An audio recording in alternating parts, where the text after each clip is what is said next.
underline. Omong dikit tapi nyelekit. Bersama Om Bob. Temukan di channel YouTube Om Bob Indonesia.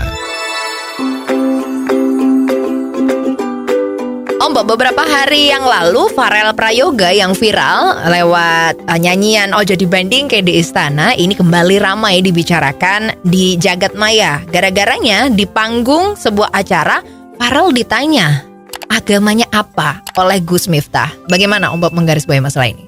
Ya ini kan Farel itu menjadi luar biasa ya. Anak kecil.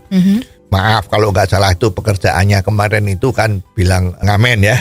Tapi ngamen sekarang kan jangan dianggap enteng. Ya. Ya ngamen kayak gitu tahu-tahu kantongnya banyak duit.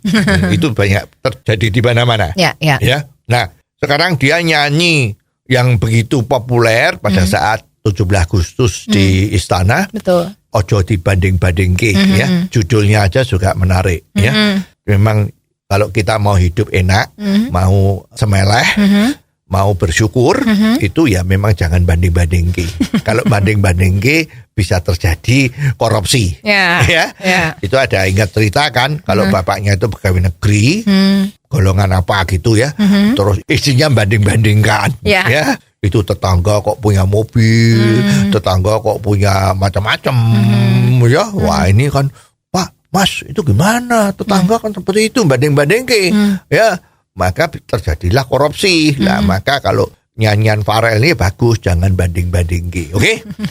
Namun kemarin pada saat show di panggung yang penontonnya banyak, ya itu ada pertanyaan yang dilontarkan. Agamanya apa? Nah, ini Farel walaupun umurnya itu masih belum gede, itu jawabnya sangat diplomatis. Dia jawabnya ya semacam katakanlah bahwa dia tidak mau ngomong apa. Nah ini netizen banyak yang ribut. Kenapa nggak mau ngomong? Yang satu berpendapat nggak ngomong ya nggak apa-apa. Ya. Nah sebetulnya memang agama seseorang itu kan ranah privasi ya. Hubungan antara manusia dan yang menciptakan. Betul. Ya dengan Tuhan atau dengan Allah. Itu adalah hubungan pribadi.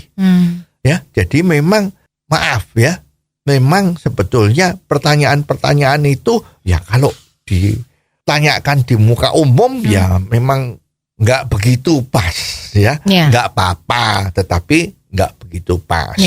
Kalau orang Jawa ngomong kan istilahnya ngono ya ngono, ning ojo ngono ya. Jadi sebetulnya memang perlu dipikirkan juga ya, walaupun memang ada yang ngomong loh. KTP itu kan memuat agamanya seseorang. Betul. Kenapa kalau ditanyakan kok nggak mau ngomong? Betul. Itu kan bukan ranah privasi. Padahal data di KTP itu sebetulnya kan privasi kan. Nah itu kemarin yang ribut-ribut itu katanya data-datanya dari Telkomsel itu bocor. Datanya dari siapa tuh bocor. Itu data apa? Nah kalau memang itu tidak privasi ya nggak usah diributkan. Bocor ya biarin, wong itu bukan privasi. Kenapa kok diributin? Nah ini termasuk sebetulnya ini ranah privasi. Nah sekarang pertanyaannya, kalau you sudah tahu agamanya seseorang, terus apa yang terjadi? Kalau kita positive thinking, maka kita akan menghormati dia, memperlakukan dia sesuai dengan agama keyakinan jadinya dia. Ya. Tapi kalau negative thinking, kenapa lu tanya-tanya gua punya agama? Jangan-jangan lu nggak suka nanti kalau tahu agamanya saya itu beda sama agamamu. Ya kan? Kan sulit. Yang tahu kan yang tanya itu. Betul. Kita yang ditanyain kan nggak ngerti. Jadi sebetulnya bijaksana untuk tidak memberi keterangan bahwa agama saya apa. Itu pemikiran yang positif ya. Juga sekarang, loh supaya agamanya tahu itu kalau besok kalau saya ngajak makan supaya carilah makanan yang halal, gitu kan? Atau dua, seandainya nanti meninggal dunia, supaya yang melakukan prosesinya itu tidak menyalahi agamanya. Loh, orang hidup tuh kan nggak cuma yang dipikirkan makan sama meninggal, so. Kan mestinya kan banyak urusan. Justru di dalam masyarakat yang majemuk seperti Indonesia ini, itu perbedaannya itu adalah kekuatan dari Indonesia, Bhinneka Tunggal Ika. Ya, jadi memang lebih baik hal-hal yang seperti ini privacy aja. Urusan antara yang percaya sama agamanya dengan Tuhannya. Nah, juga sekarang kalau dibandingkan, loh KTP di Indonesia kan ada agamanya. Nah, pertanyaan ini juga bisa berlaku. Kenapa di paspornya Indonesia itu tidak ada kolom agamanya? Ya, berarti secara internasional itu memang agama itu tidak dicantumkan dalam identitasnya paspor ya, karena internasional. Sedangkan di KTP Indonesia ini termasuk yang namanya kearifan lokal.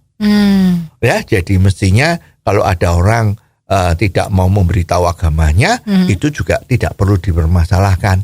Yang penting adalah kita sama-sama hidup di dalam masyarakat, hidup di Indonesia, maka kita harus saling mentoleransi, nggak cuman dari agamanya saja, tetapi dalam hubungan kemanusiaan inilah yang harus diutamakan.